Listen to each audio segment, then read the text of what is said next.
خوش آمدید ایک بار پھر آپ کی خدمت میں حاضر ہیں. اچھا مفتی صاحب، یہ جو قربانی کرتے ہیں گھر میں ہم، کاؤنٹنگ کرتے ہیں اتنے حصے، واجب تو اس کے اوپر ہے نا جو صاحب نصاب ہے. اب میں اگر صاحب نصاب ہوں تو میں ایک بکرا کر دوں گا تو ہو گیا، لیکن میں نے گائے خریدی اور اب میں نیت کر رہا ہوں کہ اس میں ایک حصہ میری بیگم کا ہے، 2 بچیوں کا ہے، ایک بیٹے کا ہے، 5 ہو گئے، ایک سرکار کا بھی 6، اب ایک رہ گیا. تو میں نے کہا یار وہ میرے والد کا انتقال ہو گیا نا مرحوم، ان کے نام پہ کر دوں، تو یہ صحیح ہے مرحومین کے نام سے کرنا؟ جی بالکل، مرحومین کی جانب سے جو ہم حصص مقرر کرتے ہیں اپنی قربانی میں ایڈ کرتے ہیں تو یہ بھی صحیح ہے، لیکن پہلے جو شریعت کا تقاضا ہے وہ پورا کیا جائے. کیا؟ جو حاضر ہیں، جو موجود ہیں، جن کی جانب سے قربانی درکار ہے، پہلے ان کے حصے لگائے جائیں. اگر گھر کے اندر والد ہے، والد کفیل ہے، وہ ساری قربانی اسی کے اوپر منحصر ہوتی ہے. ظاہر سی بات ہے اس کا ایک حصہ ہے. اب وہ ایک جانور بڑا لے کر آتا ہے تو 7 حصے اس کے اندر کاؤنٹ ہوتے ہیں. صحیح. تو وہ ایک حصہ اپنا لگاتا ہے، ایک حصہ اپنی وائف کا لگاتا ہے، والدہ کا لگاتا ہے، والد کا لگاتا ہے، ایون کہ بیٹوں میں یا بیٹیوں میں سے کوئی ہو تو 7 حصے وہ مختص کر لیتا ہے. واجب ان پر نہیں ہے، ان کی طرف سے کر رہا ان کی طرف سے کر رہا ہے، نیت کر لی. ہاں، لیکن واجب ہم اس زمرے میں رکھیں گے کہ گویا کہ وہ ان کی کسٹڈی میں ہے، ان کی کفالت میں ہے. اب بچوں کے پاس اتنا سرمایہ ہوتا ہے کہ والد کی طرف سے ہوتا ہے نا، جب پاکٹ منی ملتی ہے وہ جتنے بھی ہوتے ہیں کہ بچے جمع کرتے ہیں اس کو. آج کل تو اتنا مہنگا ہو گیا، پاکٹ پھٹ گئی ہے. جی جی جی، لیکن وہ اتنا مہنگا بکرا گائے، پاکٹ منی سے اس زمرے میں خرچ نہیں کرتے ہیں. وہ کہتے ہیں بس والد نے ایک جانور لے کر آ گئے، ہمارے حصے اس کے اندر مختص کر دیے ہیں. تو علماء نے لکھا ہے کہ یہ بھی صحیح ہے، یہ بھی جائز ہے. صحیح.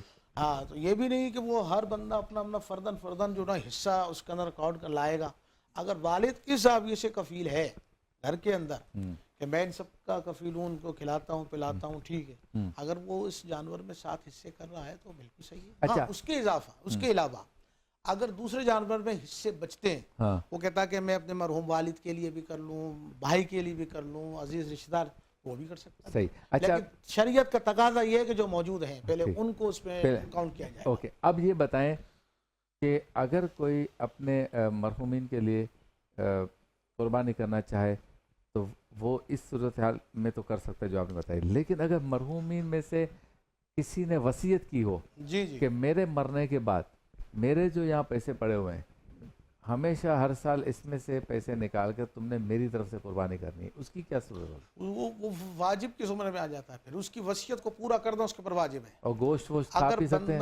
جی ہاں، بندہ اگر یہ وصیت کر جائے کہ میرے مرنے کے بعد میرا جو طریقہ ہوگا اس میں سے تم نے ہر سال قربانی کر دی ہے، جتنا وہ ترکہ ہے جب تک چلے گا وہ تو پھر اس وصیت کو پورا کرنا واجب ہے. لیکن یہ صورت بہت کم نہیں ہوتی؟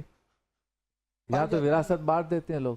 آج کل تو حقداروں کو حق نہیں مل رہا. حقداروں حق نہیں مل رہا. جو وہ والد پیسے چھوڑ کے گیا تھا اس کے اوپر سارے بکرے بنے ہوئے ہیں تو اس سے بکرا کون کاٹے گا؟ پنجاب کے اندر سارے لڑائی ہو رہی. ریسنٹلی پنجاب کے اندر میں پچھلے لاہور میں وہ بکرا تو ویسے ہی رہ گیا. وہ بھائی میں تمہارے والد کی طرف سے مجھے تو کاٹو، تو 5 بکرے جو تھے بھائی انہوں نے بانٹ لیا پیسہ ہی. میں پچھلے دنوں لاہور میں تھا، قبلہ باپ نے وصیت کی، لکھ کر گیا کہ یہ پیسہ جو ترکہ بچا نا یہ میرا حصہ ہے، اس میں مسجد بنانا. اچھا. اب باپ کا ہو گیا انتقال، اب وہ بھائیوں نے مزید حصے تو لینے کے بعد وہ حصہ بھی جو مختص کیا تھا باپ نے وہ بھی اڑا دیا. کیا بات. اچھا صاحب، آج کے دن کے حوالے سے کوئی وظیفہ آپ بتاتے ہیں اگر کوئی پوچھے خاص، کیونکہ عصر مغرب یہ والا جو ٹائم ہے اس کے متعلق کافی آیا کہ آج کے دن یہ والا پیریڈ بہت ایکسکلوسیو ہے. جتنے دیکھیں یوم عرفہ کے حوالے سے گفتگو ہوئی ہے، یوم عرفہ خود ایک بابرکت دن ہے. اللہ کے کوئی سے بھی نام کا ذکر کریں، کچھ بھی پڑھیں، درود پاک پڑھیں، قرآن پڑھیں، اللہ کا پورا دن ایک ایک لمحہ عبادت کے اندر گزارا. ایک بات، لیکن چونکہ خاص وظیفے کے لیے آپ نے کہا تو ایک وظیفہ میں اکثر پڑھا کرتا ہوں جب بھی یوم عرفہ آتا ہے، اور اپنے جو قریبی لوگ ہیں ان کو بھی کہا کرتا ہوں. یہ جو سوشل مارکیٹنگ کرتے ہیں نا، نیٹ ورک کا کام کرتے ہیں یا نیٹ کے حوالے سے کام کرتے ہیں، آن لائن کام کرتے ہیں، اسی طرح جو مختلف ڈیلیوریز کا کام کرتے ہیں، آن لائن آج کل چیزیں بیچ رہے ہیں، یہ ان کے لیے بہت اچھا ہے. اچھا اس میں ہوتا کیا ہے کہ جیسے آپ یہ وظیفہ سے اچھا اس کو پڑھنا صرف یوم عرفہ میں غروب آفتاب سے پہلے کبھی پڑھ لیں. خواتین مخصوص ایام میں بھی پڑھ سکتی ہیں. آپ دیکھیں گے کیا ہوگا کہ یہ پڑھنے کے بعد اللہ تعالیٰ کے 2 نام میں بتاتا ہوں.